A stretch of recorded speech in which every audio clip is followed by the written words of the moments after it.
was a gloomy night in New York City. Rain poured relentlessly, creating a treacherous environment for both pedestrians and drivers. Ethan Miller, a well-known billionaire in his mid-40s, was driving his luxury sedan through the slick streets. His attention was divided between the road and his smartphone, where he was engrossed in reading the latest stock market reports. Ethan's car glided through the dim streets, its wipers working overtime to clear the windshield. The rain created a hazy barrier, making it difficult to see more than a few feet ahead. Streetlights reflected off the wet asphalt, creating a disorienting glare. Despite these conditions, Ethan continued to glance at his phone, convinced he could multitask effectively. On the sidewalk, Samantha Johnson clutched her baby tightly to her chest. She was a homeless woman in her late 20s, her clothes worn and damp from the persistent rain. Samantha had been seeking shelter for hours, desperate to find a dry spot for her infant.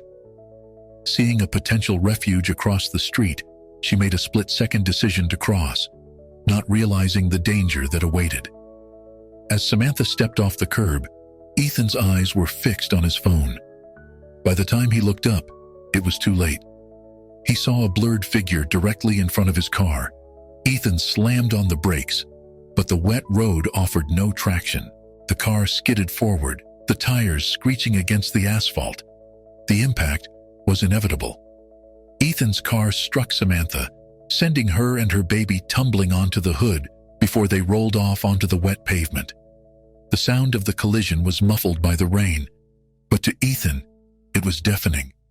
Time seemed to stand still as he watched in horror, his knuckles white on the steering wheel. For a moment, Ethan sat frozen in his seat, the reality of what had just happened slowly sinking in. Then, adrenaline kicked in. He fumbled with his seatbelt, his hands shaking as he struggled to unfasten it. Finally free, he burst out of the car, the rain immediately soaking through his expensive suit. Ethan rushed to where Samantha lay motionless on the ground, her baby wailing beside her. He knelt down, his pants absorbing the water from the street. Samantha was conscious, but clearly in pain, her eyes wide with fear and confusion. The baby, miraculously, appeared unharmed, protected by Samantha's instinctive embrace during the impact. "Oh God, I'm so sorry," Ethan stammered, his voice barely audible over the rain and the baby's cries. He reached for his phone, which was still clutched in his hand, and dialed 911. As he waited for the operator to answer, he tried to assess Samantha's condition, but his lack of medical knowledge left him feeling helpless. The ambulance arrived within minutes, its sirens piercing through the night. Paramedics quickly took charge of the scene, attending to Samantha and her baby with practiced efficiency. Ethan stood back, watching as they worked, the full weight of his actions beginning to settle on his shoulders. As Samantha was loaded into the ambulance, Ethan made a split-second decision. He approached one of the paramedics and said, "I'm going with them to the hospital." It wasn't a question, but a statement of intent. The paramedic nodded, and Ethan climbed into the ambulance, leaving his car behind on the rain-soaked street. The ride to the hospital was tense and silent, save for the baby's occasional whimpers and the steady beep of medical equipment. Ethan sat with his head in his hands, the gravity of the situation weighing heavily upon him. He knew that this night would change everything, not just for Samantha and her child, but for him as well. As the ambulance raced through the city, Ethan made a silent vow. He would take responsibility for his actions and do whatever it took to make things right. Little did he know, this accident would be the catalyst for a journey that would challenge his perceptions, test his resolve, and ultimately transform not only his life, but the lives of countless others in ways he could never have imagined. The hospital's emergency room bustled with activity as Samantha was rushed in for treatment. Ethan followed, his wet clothes leaving a trail of water on the polished floor. He was directed to a waiting area, where he paced nervously, his mind racing with thoughts of the accident and its consequences. After what seemed like hours, a doctor approached Ethan. "Mr. Miller?" she asked, her face neutral. Ethan nodded, bracing himself for the news. The doctor informed him that Samantha had suffered a concussion and a broken arm, but her injuries weren't life-threatening. The baby, miraculously, had only minor bruises. Relief washed over Ethan, but it was short-lived. The doctor's next words brought him crashing back to reality. Ms. Johnson is asking about her living situation. She's concerned about being discharged with nowhere to go. Ethan's stomach churned with guilt. He hadn't considered the full extent of Samantha's circumstances. Without thinking, he blurted out, "I'll take care of it. Can I see her?" The doctor led Ethan to Samantha's room. As he entered, he saw her lying in the hospital bed, her arm in a cast and her face bruised. The baby slept peacefully in a small crib beside her. Samantha's eyes widened with recognition and fear as Ethan approached. "I'm Ethan Miller," he began, his voice low and cautious. "I'm the one who... I'm so sorry for what happened." Samantha regarded him warily. "You're the driver," she stated flatly. Ethan nodded, swallowing hard. "I want to help you," he said. "Both of you. I'll cover all the medical expenses, of course, but I'd also like to provide you with a place to stay once you're discharged." Samantha's expression shifted from wariness to disbelief. "Why would you do that?" she asked, her voice tinged with suspicion. "Because it's the right thing to do," Ethan replied simply. "I made a terrible mistake, and I want to make it right." Samantha remained silent for a long moment, her gaze shifting between Ethan and her sleeping child. Finally, she spoke, her voice barely above a whisper. "We don't need your charity." Ethan could sense her pride battling with her desperate situation. "It's not charity," he insisted. "It's my responsibility. Please, let me help."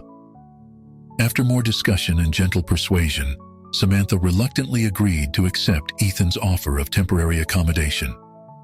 Ethan left the hospital feeling a mix of relief and determination.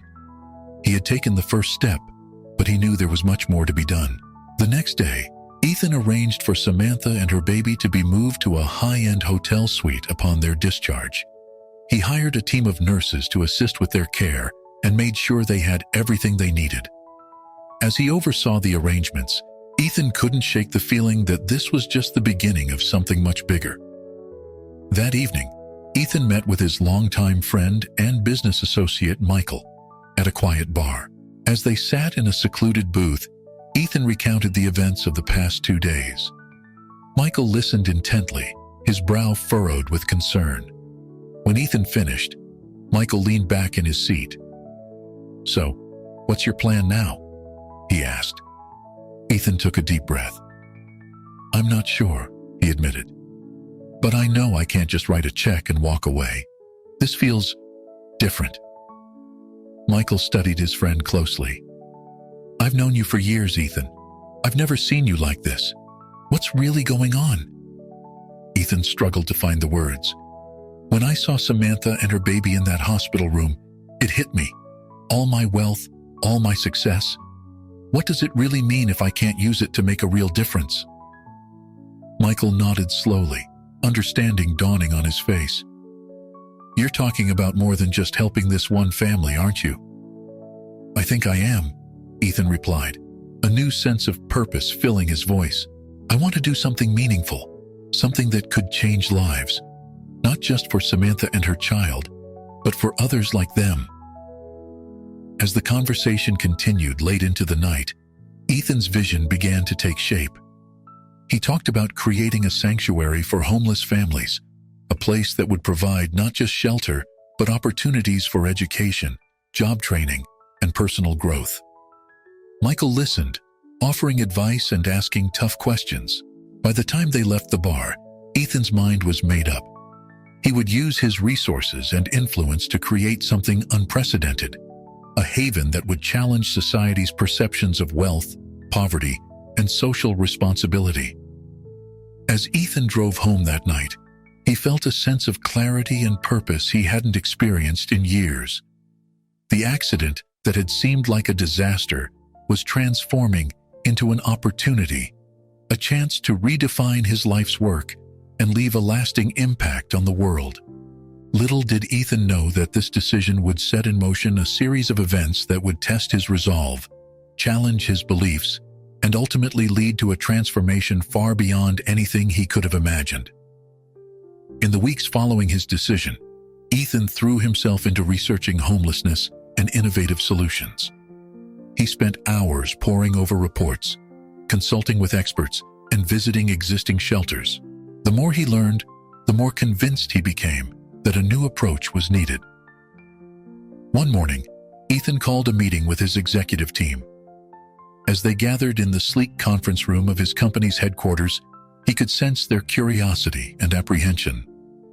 Ethan rarely called such impromptu meetings. "I've brought you here today to discuss a new project," Ethan began, his voice firm and determined. "We're going to build a shelter for homeless families. But not just any shelter. This will be a comprehensive facility that addresses the root causes of homelessness." The room fell silent. Ethan's CFO, Karen, was the first to speak up. "Ethan, while I admire your intention, this is quite far from our core business. Have you considered the financial implications?" Ethan nodded, having anticipated this question. "I have. I'm prepared to fund this project personally, but I want our company's expertise behind it. Think of it as a corporate social responsibility initiative on steroids." He proceeded to outline his vision, a state-of-the-art facility offering not just beds and meals, but also job training programs, healthcare services, childcare, and education support. The shelter would be designed to help families transition from homelessness to self-sufficiency. As Ethan spoke, he could see the skepticism on some faces gradually give way to interest and even excitement.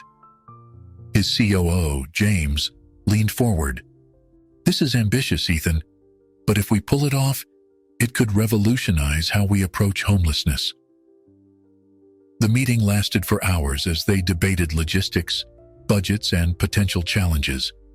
By the end, Ethan had secured cautious support from his team. They agreed to form a task force to develop a detailed plan for the shelter. That evening, Ethan visited Samantha and her baby at the hotel. Over the past weeks, he had been checking in regularly, ensuring they had everything they needed. As he entered the suite, he found Samantha sketching in a notebook while her baby napped. "How are you feeling?" Ethan asked, noting the cast on her arm had been removed. Samantha looked up, a small smile on her face. "Better, thank you. The physical therapy is helping." Ethan sat down, his excitement about the shelter project bubbling over.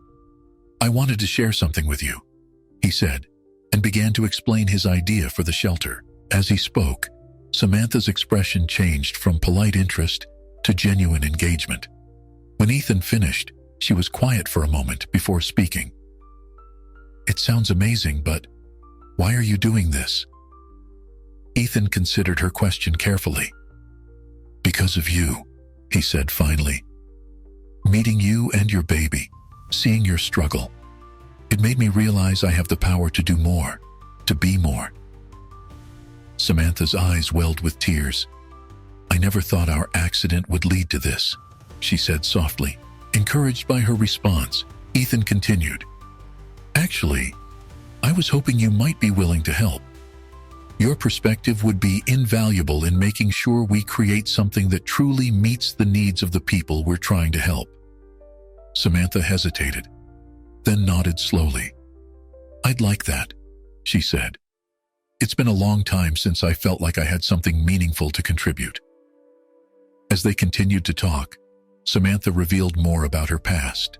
She had been an art student, full of promise, before a series of personal tragedies left her homeless. Her story only reinforced Ethan's determination to make the shelter a reality. The next day, Ethan was confronted by his parents at their weekly family dinner. His mother, a socialite known for her charity galas, was the first to broach the subject. "Ethan, darling," she began, her voice dripping with forced sweetness, "we've heard rumors about this shelter project of yours. Surely you can't be serious." Ethan set down his fork, meeting his mother's gaze steadily. "I'm completely serious, Mother. This is important to me." His father, a stern-faced man who had built their family fortune, scoffed. "Important? It's a waste of money and resources. You're a businessman, not a social worker." "I'm both," Ethan replied firmly. "And I believe this project will not only help people but also inspire other businesses to take social responsibility seriously." The argument escalated, with his parents accusing him of tarnishing the family name and squandering his inheritance. Ethan stood his ground, eventually leaving the dinner early, his resolve stronger than ever. As he drove home, Ethan reflected on the challenges ahead. He knew opposition would come from many quarters: his family, his peers, perhaps even the community where he planned to build the shelter. But he also thought of Samantha, of her baby, and of countless others like them. With renewed determination, he vowed to see this through, no matter the obstacles. The shelter project was no longer just an idea. It was a mission, a chance to redefine success and make a lasting impact on society. And Ethan was ready for the fight ahead. As Ethan's vision for the shelter began to take shape, he realized he needed a dedicated team to bring it to life. He started by reaching out to his network, seeking individuals with experience in social work, urban planning, and community outreach. During this search, Ethan came across Sarah Thompson's profile. Sarah was a former police officer who had left the force to pursue a career in community advocacy. Her unique background and reputation for building trust in underprivileged neighborhoods caught Ethan's attention. Ethan arranged a meeting with Sarah at a local coffee shop. As she walked in, he was struck by her confident demeanor and keen, observant eyes. After brief introductions, Ethan dove into explaining his shelter project. "I'm impressed by the scope of your vision," Sarah said when he finished. "But I have to ask, why you? What makes a billionaire suddenly care about the homeless?" Ethan appreciated her directness. He shared the story of the accident with Samantha, his subsequent soul-searching, and his determination to make a difference.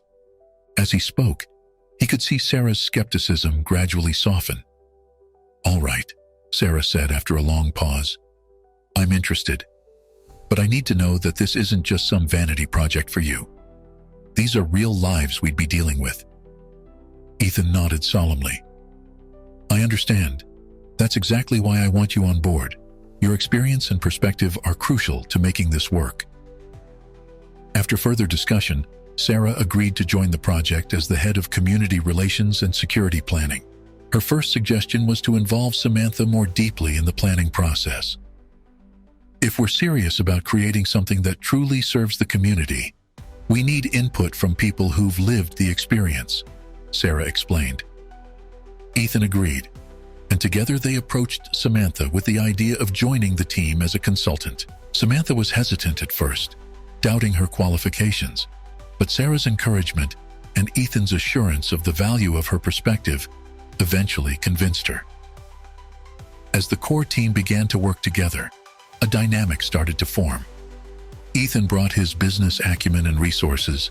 Sarah contributed her practical knowledge of community needs and security concerns, and Samantha offered invaluable insights into the day-to-day challenges faced by homeless individuals.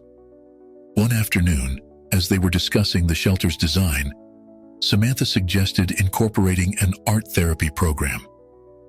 "Art was my lifeline when I was on the streets," she explained. "It gave me a sense of purpose and self-worth. I think it could help others too." Sarah nodded enthusiastically. "That's a great idea. We could even showcase the artwork in the community, help change perceptions about homelessness." Ethan watched this exchange with a sense of satisfaction. This was exactly the kind of collaborative thinking he had hoped for when assembling the team. As the project progressed, Sarah proposed organizing a community meeting to present their plans and gather feedback. "We need to be transparent about our intentions," she argued. "If we want the community's support, we have to involve them from the start." Ethan and Samantha agreed, and they set about planning the event. They secured a local community center and sent out invitations to residents, business owners, and local officials. On the day of the meeting, the team arrived early to set up. As people began to file in, Ethan felt a mix of excitement and nervousness. This was the first real test of their project's reception. Sarah took the lead in presenting their plans, her experience in community engagement evident in her clear and empathetic communication style. Ethan spoke about the financial aspects and long-term sustainability of the project, while Samantha shared her personal story and the potential impact of the shelter. The initial response was mixed. Some attendees expressed enthusiasm for the project, seeing it as a much-needed resource for the community. Others, however, voiced concerns about potential increases in crime and decreased property values. One particularly vocal opponent, a local business owner named Frank, stood up. "This is all very nice in theory," he said, his voice dripping with sarcasm. "But have you considered what this will do to our neighborhood? We don't need more homeless people hanging around." The room tensed at Frank's words. Ethan was about to respond when Samantha stepped forward. "I understand your concerns," she said, her voice steady. "I was one of those homeless people you're worried about. But this shelter isn't about bringing more homeless to your neighborhood. It's about giving people like me a chance to get back on our feet, to contribute to the community." Her words seemed to resonate with many in the room. Even Frank appeared taken aback, his hostility deflating slightly. As the meeting concluded, Sarah, Ethan, and Samantha huddled together. "That was intense," Ethan said, "but I think we made some progress."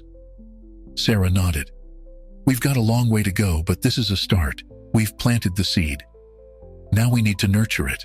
As they left the community center, the team felt a renewed sense of purpose.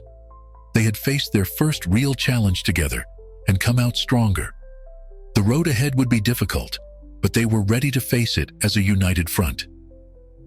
As the shelter project gained momentum, it also began to attract more attention, not all of it positive. Ethan's rival in the business world, Victor Chambers, saw an opportunity to undermine Ethan's reputation and potentially gain an advantage in their ongoing corporate competition. One morning, Ethan woke up to find his face splashed across the front page of a major newspaper. The headline read, "Billionaire's Shelter, Philanthropy or PR Stunt?" The article, clearly influenced by Victor, questioned Ethan's motives and suggested that the shelter was nothing more than a tax write-off and an attempt to improve his public image. Ethan's phone buzzed incessantly with calls from his PR team, board members, and concerned friends. He felt a knot forming in his stomach as he realized the uphill battle he now faced. At the project office, Sarah and Samantha were already discussing the article when Ethan arrived. "This is bad," Sarah said, her brow furrowed with concern. "Public perception is crucial for a project like this. If people think it's just a PR stunt, we'll lose community support." Samantha nodded in agreement. "We need to respond, but how?" Ethan sighed heavily. "I could issue a statement, try to explain my real motives, but would anyone believe it?" As they debated their next move, reports started coming in of increased criminal activity in the neighborhood where they planned to build the shelter. There had been a spike in drug-related incidents and petty theft. Sarah, with her background in law enforcement, was particularly troubled by this development. "This isn't a coincidence," she said. "Someone's stirring up trouble to turn the community against us." The team spent days strategizing how to address these challenges. Ethan wanted to push forward aggressively, to fight back against what he saw as Victor's underhanded tactics. Sarah advocated for a more measured approach, focusing on community outreach and transparency. Samantha found herself caught in the middle, seeing merit in both perspectives. The stress began to take its toll on all of them. Ethan grew short-tempered, snapping at his staff over minor issues. Sarah spent long hours poring over crime reports, trying to find a pattern that could help them address the security concerns. Samantha, feeling out of her depth in these high-stakes conflicts, began to withdraw, spending more time working on the art therapy program plans in solitude. One evening, after a particularly heated argument about how to proceed, Ethan found himself alone in the project office. He stood by the window, looking out at the city lights, questioning whether he had made a terrible mistake. Was he really equipped to take on a project of this magnitude? Was he doing more harm than good? His thoughts were interrupted by the arrival of Samantha, who had come back to retrieve some sketches she'd left behind. Seeing Ethan's troubled expression, she approached him cautiously. "You know," she began, her voice soft but firm, "when I was on the streets, I used to look at buildings like this and imagine the people inside. I'd wonder if they ever thought about people like me, if they cared at all. Now I'm here, watching you fight so hard for this project, and I realize that sometimes caring is the hardest part." Ethan turned to her, surprised by her insight. "I just don't know if I'm the right person for this," he admitted. "Maybe Victor's right. Maybe I'm just fooling myself." Samantha shook her head. "The Ethan Miller I've come to know over these past months isn't a fool or a fraud. He's someone who saw a problem and decided to do something about it, even when it was difficult. Especially when it was difficult." Her words struck a chord with Ethan. He realized that in his determination to prove his critics wrong, he had lost sight of why he started this project in the first place. The next day, Ethan called a team meeting. "I owe you all an apology," he began. "I've been so focused on fighting our opposition that I forgot what we're really here to do. This isn't about me, or Victor, or anyone else. It's about the people we're trying to help." Sarah and Samantha exchanged surprised glances. This was a side of Ethan they hadn't seen before. "So," Ethan continued, "I think it's time we changed our approach. Instead of reacting to every attack, we're going to focus on our work. We'll be transparent. We'll address concerns as they come up. But we won't let ourselves get distracted from our goal." The team nodded in agreement, a renewed sense of purpose filling the room. As they dispersed to their tasks, Ethan felt a weight lift from his shoulders. He knew the challenges ahead were still formidable, but for the first time in weeks, he felt truly confident that they were on the right path. Little did they know, the true test of their resolve was yet to come.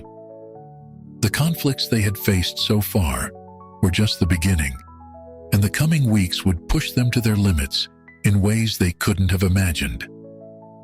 As Ethan and his team refocused their efforts on the shelter project, a gradual but noticeable shift began to occur. Their dedication and transparency started to win over skeptics in the community. Local news outlets, intrigued by the controversy surrounding the project, began to dig deeper into the story. One ambitious reporter, Jessica Chen, spent a week shadowing the team. Her resulting series of articles painted a nuanced picture of the project, highlighting both the challenges and the potential impact. The public's perception began to change, with more people expressing support for the initiative. This positive attention brought an unexpected windfall. New volunteers and donations started pouring in. Local businesses offered supplies and services. College students volunteered their time. Even some of Ethan's wealthy peers, impressed by his commitment, began to contribute. Samantha's art therapy program became a cornerstone of the shelter's offerings. As construction of the physical building progressed, she began running pilot sessions in a temporary space. The impact was immediate and profound. Participants found solace and self-expression through art, and their works began to tell powerful stories of struggle and hope. One day, as Samantha was setting up for a session, a young woman named Maria approached her. "I saw the flyer for this program," Maria said hesitantly. I'm not homeless, but I'm close. Can I still join?" Samantha welcomed her warmly, and Maria became a regular attendee. Her story, a single mother working 2 jobs but still struggling to make ends meet, highlighted the precarious situation many in the community faced. Inspired by Maria and others like her, Samantha worked with Ethan and Sarah to expand the shelter's services. They developed programs for job training, financial literacy, and affordable housing assistance, aiming to prevent homelessness before it occurred. As the project evolved, so did its leaders. Ethan, once solely focused on the business world, found himself deeply engaged in social issues. He began using his influence to advocate for policy changes to address systemic causes of homelessness. Sarah's approach to security shifted as well. Instead of focusing solely on preventing crime, she developed community-based safety initiatives that fostered trust and cooperation between shelter residents and the surrounding neighborhood. Samantha, gaining confidence in her abilities, took on a larger role in the project's management. She became a powerful spokesperson, her personal experiences lending credibility and emotional weight to their message. The team's growing prominence attracted media attention. They were invited to participate in interviews and panel discussions. At first, Ethan took the lead in these appearances, but he soon realized the power of Samantha's voice. During one televised interview, the host asked about the project's impact. Ethan began to answer with statistics and projections, but then he paused and turned to Samantha. "Actually," he said, "I think Samantha can speak to this better than I can." Samantha, though nervous, rose to the occasion. She spoke eloquently about her journey from homelessness to becoming a key figure in the project. "This shelter isn't just about providing a roof," she explained.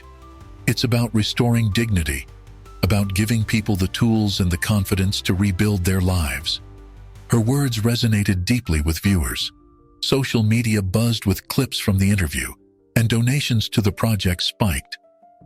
As the shelter neared completion, the team organized an open house for the community. The event was a testament to how far they had come.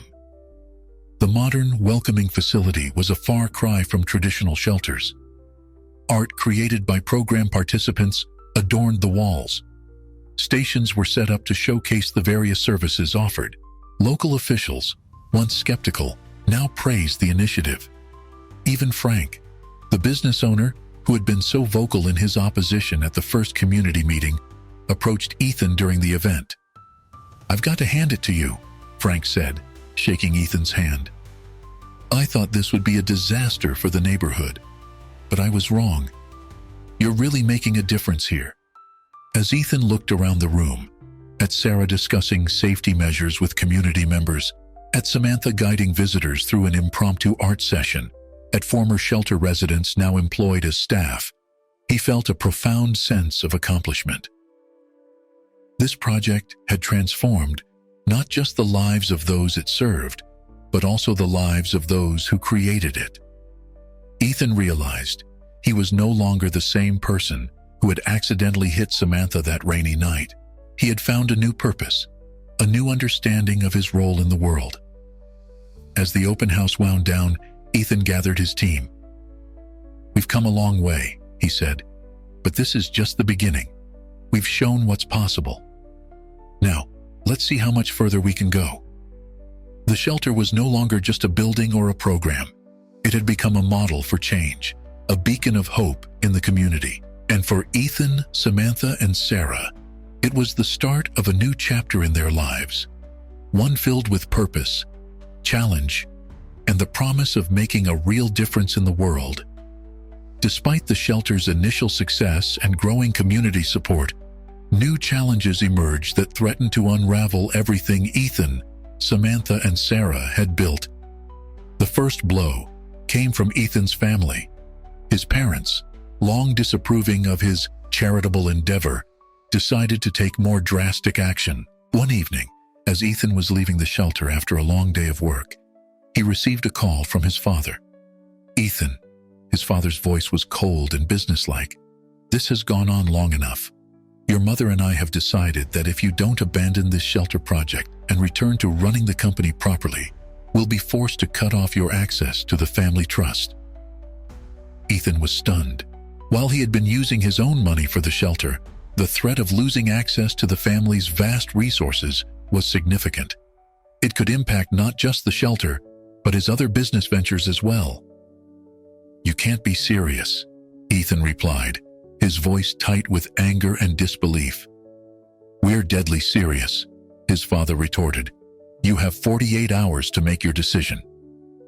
As Ethan grappled with this ultimatum, Sarah was facing her own crisis.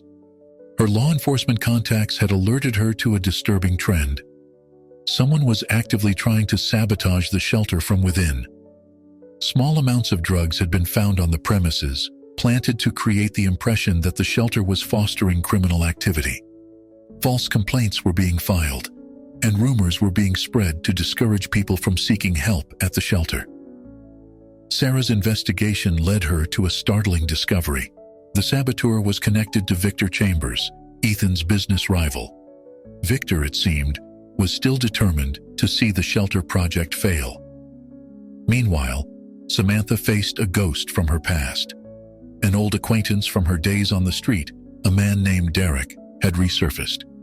Derek had once been Samantha's boyfriend and partner in petty crime, a relationship she had worked hard to leave behind.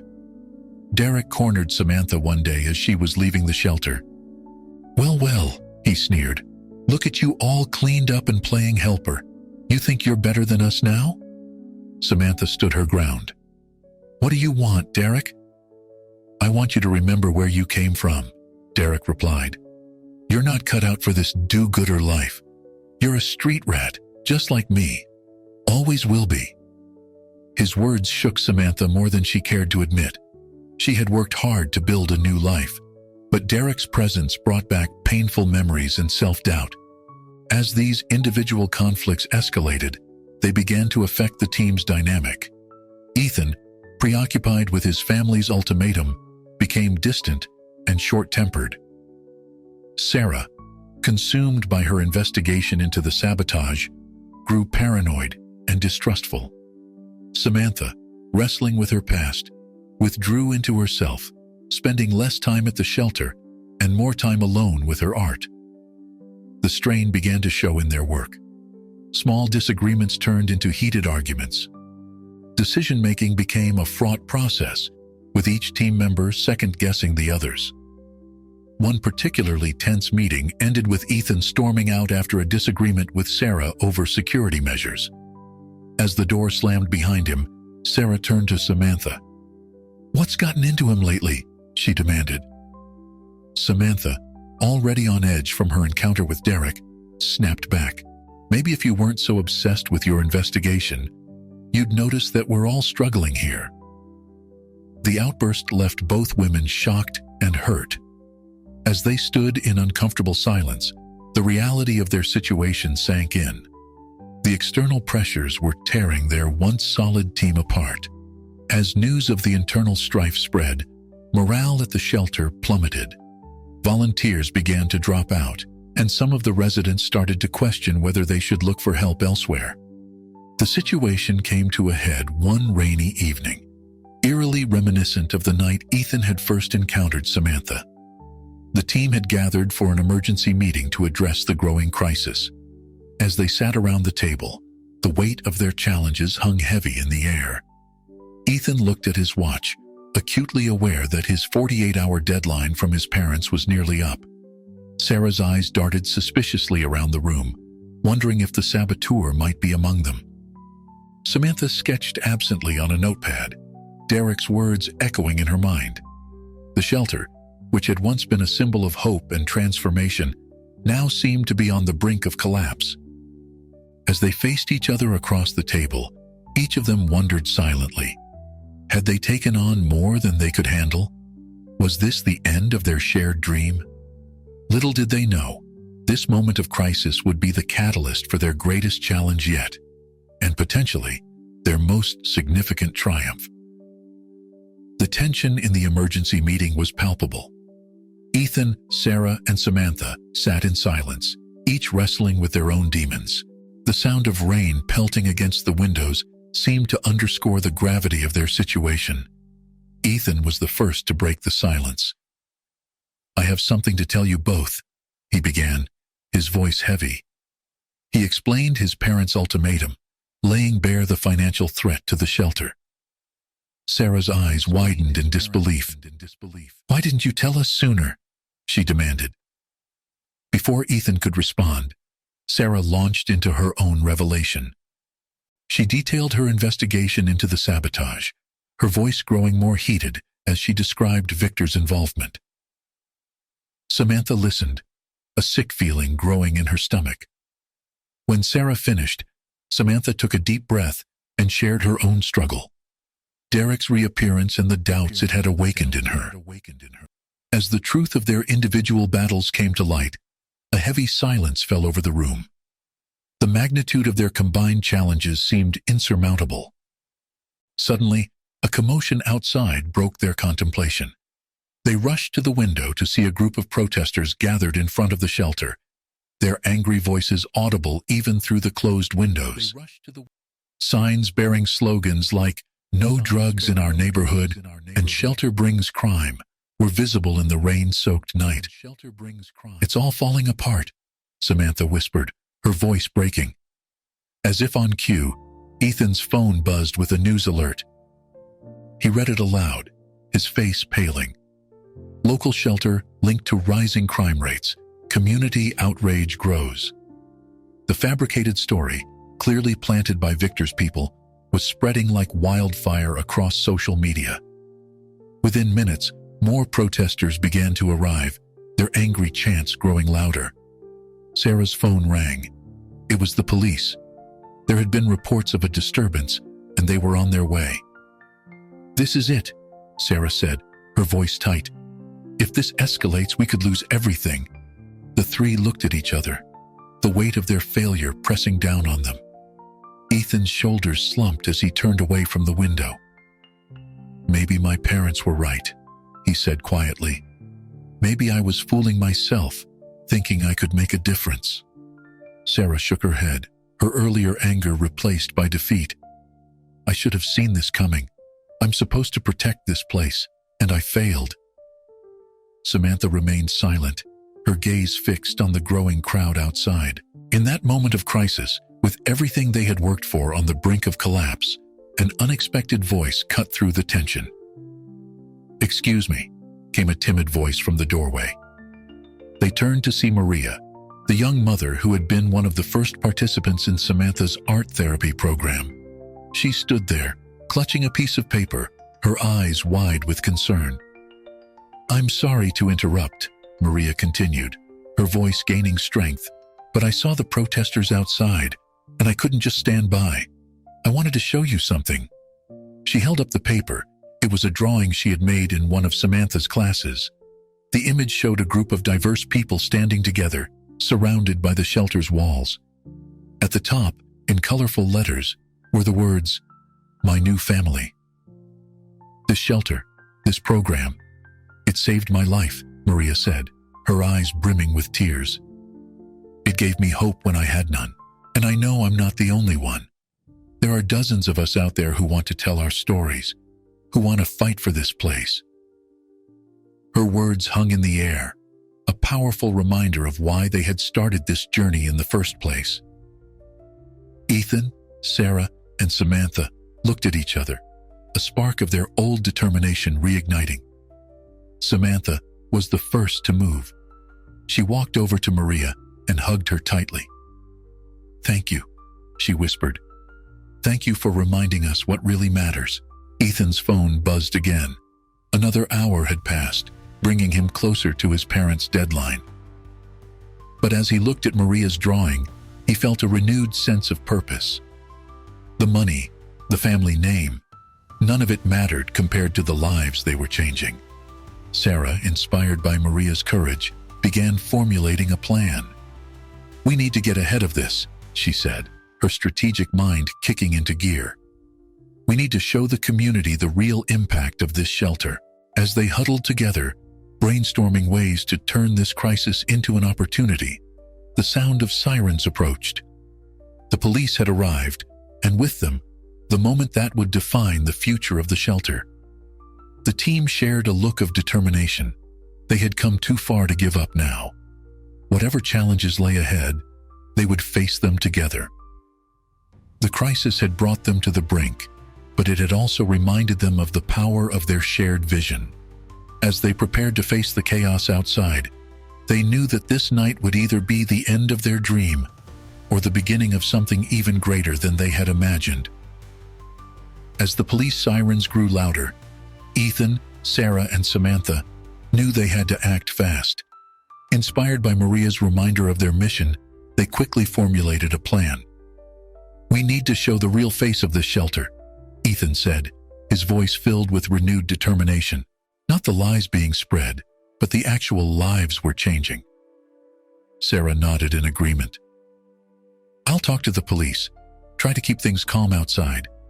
Ethan, you handle the media. Samantha, gather as many shelter residents and success stories as you can." They moved into action just as the first police cars pulled up outside. Sarah strode out to meet the officers, her past experience as a cop evident in her confident demeanor. She quickly briefed them on the situation, emphasizing the peaceful nature of the shelter and the fabricated nature of the recent allegations. Meanwhile, Ethan stepped out to face the protesters and the media that had begun to gather. Camera lights flashed as he raised his hands, calling for attention. "I know there are concerns and rumors flying around," he began, his voice carrying over the crowd. "But I ask you all for a few minutes of your time. There's something you need to see." As Ethan spoke, Samantha was inside, rallying the shelter residents. "This is our home," she told them, "and it's time to show everyone what that really means." One by one, residents stepped forward, ready to share their stories. Maria was among the first, clutching her drawing and standing tall, despite her nervousness. Back outside, the crowd's angry chants had subsided into curious murmurs as Ethan continued to speak. "This shelter isn't just a building," he said. "It's a community. It's a place of transformation. And don't take my word for it. Let the people whose lives have been changed tell you themselves." On cue, Samantha emerged from the shelter, leading a group of residents. They formed a line behind Ethan, facing the crowd and cameras. The sight of so many individuals, men, women, families with children, standing proudly in support of the shelter created a powerful image. Maria stepped forward first, her voice shaky but determined as she shared her story. She held up her drawing for the cameras, explaining how the shelter had given her not just a roof, but a future. Others followed. A former addict who was now 6 months sober and employed, a family that had been living in their car before finding stability at the shelter, an elderly man who had rediscovered his passion for teaching by tutoring younger residents. As the stories unfolded, the mood of the crowd began to shift. Anger gave way to empathy, skepticism to understanding. Even some of the protesters lowered their signs, moved by the genuine emotion in the residents' words. Watching from the sidelines, Sarah saw an opportunity.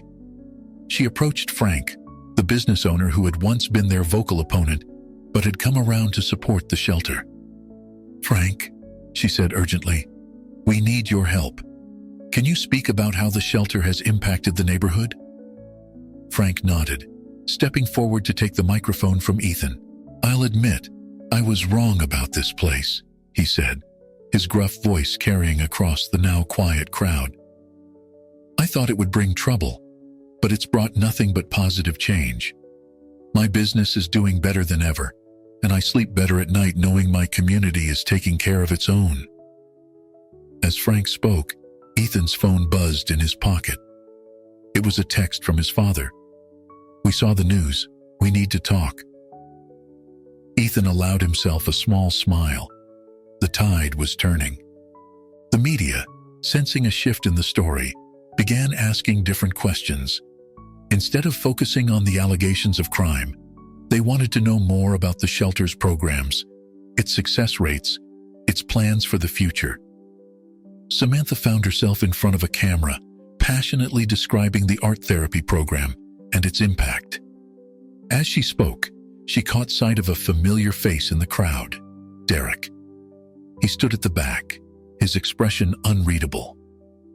But as Samantha continued to speak, articulating her journey from the streets to her current role, she saw something change in Derek's eyes. Was it respect? Regret? Whatever it was, Samantha felt the last of her self-doubt melt away. As the night wore on, the protest dwindled and dispersed. In its place, a crowd of supporters began to form. People from the neighborhood, moved by the stories they'd heard, came forward to offer help, donations, volunteer hours, professional services. By dawn, the crisis had transformed into an opportunity. The shelter, which had been on the brink of collapse just hours before, was now the center of a community mobilization. As the first rays of sunlight broke through the clouds, Ethan, Sarah, and Samantha stood together, exhausted but exhilarated. "We did it," Sarah said, a note of wonder in her voice. "No," Ethan corrected her, looking out at the bustling scene of volunteers and supporters. "We're just getting started." Samantha nodded in agreement, a smile playing on her lips. "So, what's our next move?" As they began to discuss their plans, all three felt a renewed sense of purpose. The crisis had tested them, pushed them to their limits, but it had also revealed the true strength of their vision. They had not just survived the night, they had emerged stronger, more united, and more determined than ever to make a lasting difference in their community. In the weeks following the crisis, the shelter experienced a surge of support and positive attention. Donations poured in, volunteers signed up in droves, and the media coverage shifted dramatically in their favor. Ethan, Sarah, and Samantha were busier than ever, working to capitalize on this newfound goodwill and expand their programs. One sunny afternoon, as they were preparing for a press conference to announce new initiatives, an unexpected visitor arrived at the shelter. A well-dressed man in his 60s introduced himself as James Hardwick, a lawyer representing the estate of the late Elizabeth Thornton. "I'm sorry, but I don't understand," Samantha said, confused. "Who is Elizabeth Thornton?" James smiled kindly. "Miss Johnson, Elizabeth Thornton was your grandmother." The room fell silent. Samantha stared at the lawyer in disbelief. "That's impossible," she finally managed to say. "I never knew my grandmother. I grew up in the foster system. I'm afraid there's been a terrible mistake," James explained. "Your grandmother had been searching for you for years. She passed away 6 months ago, but not before ensuring that her estate would find you." As James continued to explain, the full picture emerged. Due to a clerical error years ago, Samantha had been mistakenly classified as an orphan and placed in foster care. Her grandmother, unaware of this mistake, had spent years trying to locate her missing granddaughter. "Ms. Johnson," James said, his voice solemn, "I'm here to inform you that as Elizabeth Thornton's sole heir, you have inherited her entire estate. The total value is approximately $50 million. The news hit like a thunderbolt.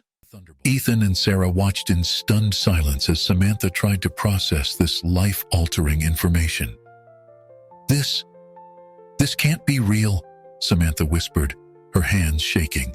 James produced a folder filled with documents, birth certificates, legal papers, and old family photographs. As Samantha looked through them, tears welling in her eyes, the truth became undeniable. "There's more," James added. "Your grandmother left a letter for you." He handed Samantha an envelope, which she opened with trembling fingers. As she read the letter, Samantha's expression shifted from shock to deep emotion.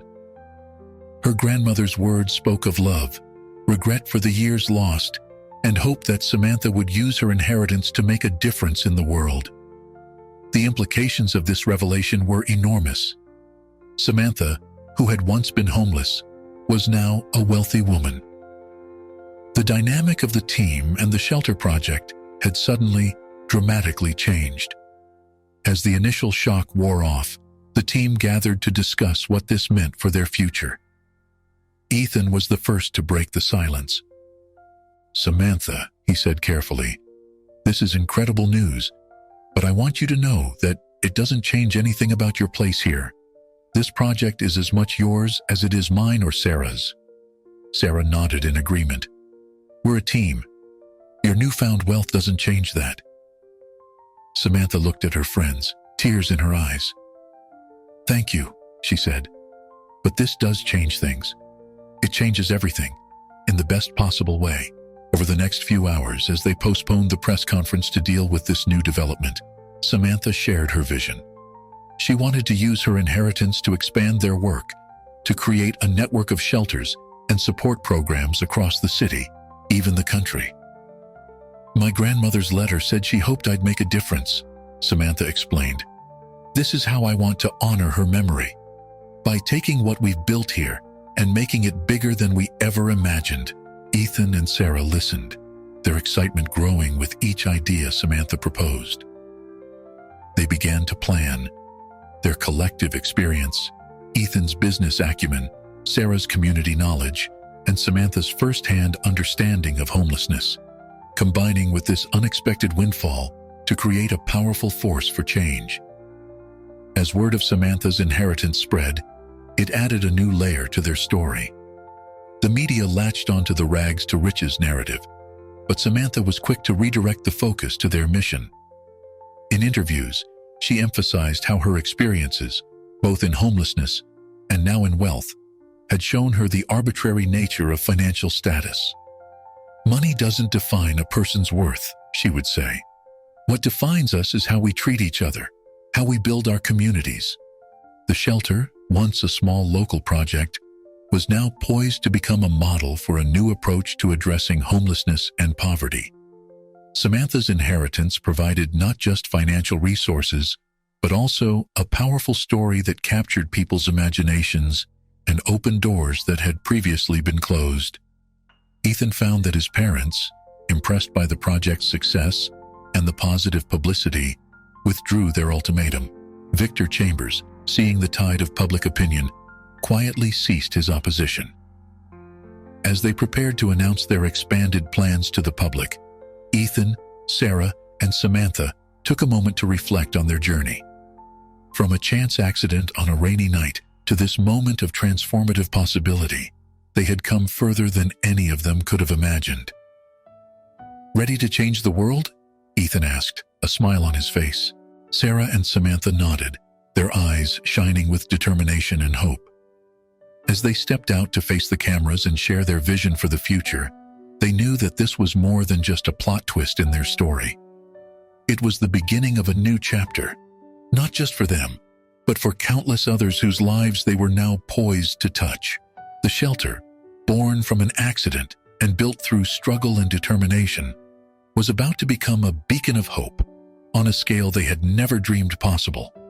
And Ethan, Sarah, and Samantha were ready to lead the way into this bright, unexpected future. The doubt that Derek had planted in her mind bloomed fully.